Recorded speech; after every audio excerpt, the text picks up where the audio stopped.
A lot of the schools that we visited had prepared small performances such as singing, dancing, and poetry that were just beautiful. They invited us into their culture, and to see how they took time out of their schedule to prepare these made us feel so welcomed at home.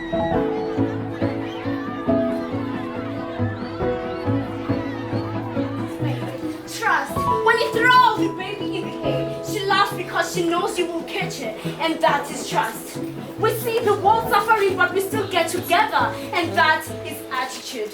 One of the things I enjoyed most about this trip is meeting kids who are my age who live in a different country and comparing, their life as a teenager to my life as a teenager.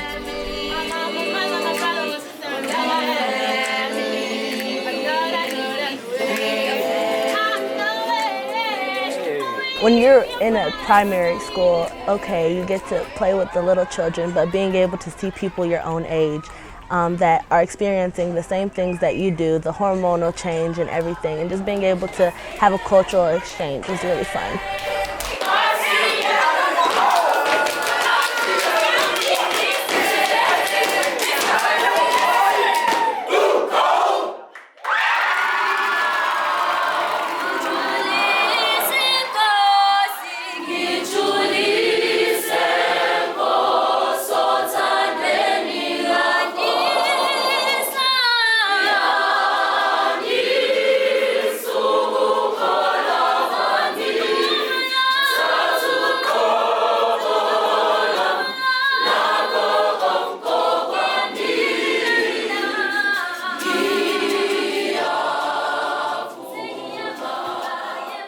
Their choir was just amazing, and it really shocked me to see how professional they sounded at such a young age.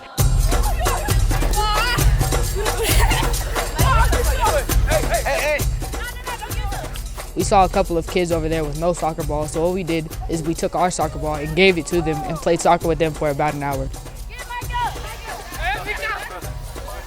I would have to say my favorite part of the trip going to South Africa is the authenticity of the people.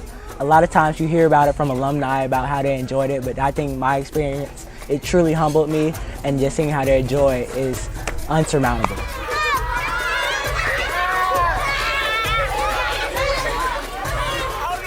While you're here in South Africa, you begin to feel like you're a part of the communities here. For me, it was talking to one of our local friends from South Africa, KT, and I developed an accent while talking to him. Even last night at dinner, we were dancing and eating, and the people just grabbed our hands and we just started moving and shaking and dancing, and it was just so much fun.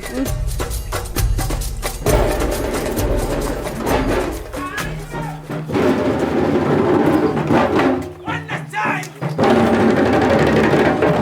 All right, very nice. All right, now, I just need one beat. Just one. Together. After 4. On 5. 1, 2, 3, 4. So I think my favorite parts of Africa was basically getting that moment between the people and us as Americans, having those dance moments where we're able to share our culture with other people, such as at the schools, at dinners, and different things like that. All right, stop. Collaborate and listen. Average are so useful, I thought that I should mention. Words I happily, joyfully, and tightly. I can speak about them daily and nightly. Do you think I need them? Yo, I hope you know. Cut them out of my words, adjectives, and adverbs. Words I can streamly off in there and gladly. Rapping softly, quietly, and badly. Where is the question that answers? To what extent? There's another one I am sure. How much and why are still more words? Let me talk about verbs on this fine day. If there is a problem, average will solve it. Check out the hook where my DJ recalls it.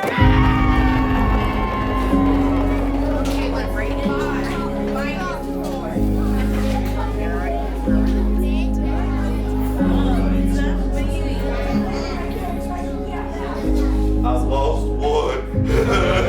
Cry with me. I lost 2.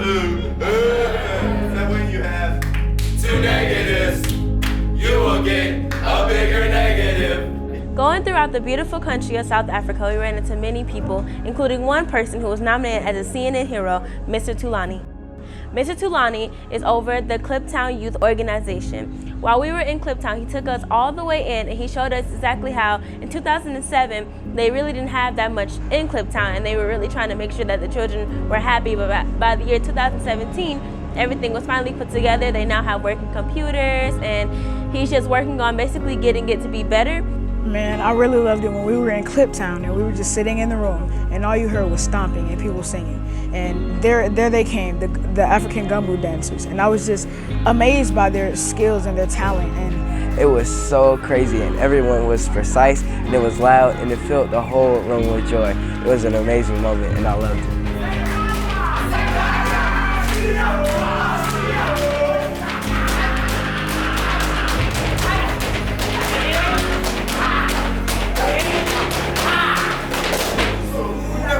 The boys mostly do the gumbo dance, so at each school it was mainly boys, but at one of the schools we went to, there were girls doing the gumbo dance, and it made me really happy to see them out there killing it.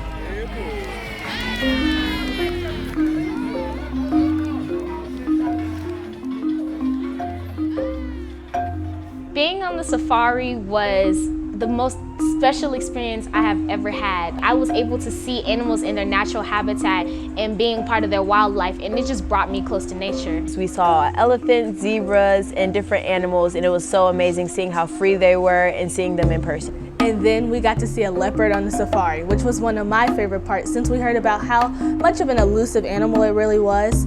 So when we got to see both, too, a male and a female on a rock, it was one of my favorite parts. Going to the Lesedi village was amazing for me because they recreated all the tribes that were there back in the day. So they had the Zulu tribes, they had the Xhosa tribes, Sotho tribes, and all the other tribes that were there. And afterwards they showed us the performances and other things that are traditional in those tribes, and it was like 30 minutes, which I know I probably cannot do.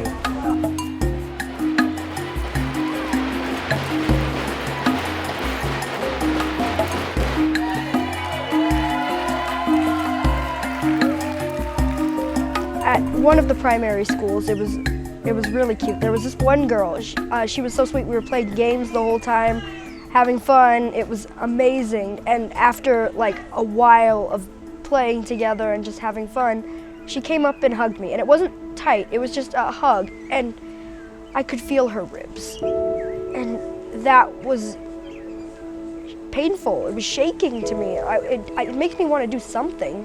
I think my favorite part of the trip, also the most touching, was going to the orphanage. Especially at the first orphanage, I really got to make a connection with one kid in particular. His name was Adanelli. And as soon as I saw him, I just saw like the joy in his face, and I was like, I want to talk to that kid. I want to get to know that child. And when I picked him up, he just wouldn't let go. He clung to me with such a strong grip and called me Dad. You know, I realized that this is probably the most attention he will receive. And, you know, it's just, from there, it's just thinking about, you know, he has no parents, no family. And that's something I have. And even me, you know, sometimes I feel like I take it for granted. But then when we had to leave, it kind of broke my heart because I knew that that was the closest thing they were probably going to get to a mother or father. And it really, it was really the death of me when I walked away and one of the children that I played with, he screamed my name. He said, "Bye, Mari." And then I just completely fell apart.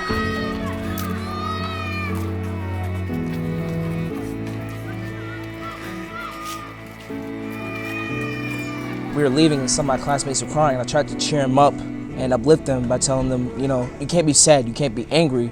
You have to think about what can we do to help them. This trip has really made us closer as a class. There are a lot of times, like when we left the orphanages, that we really needed each other, and I think that we really came through and actually bonded, so I think that was one of my favorite parts.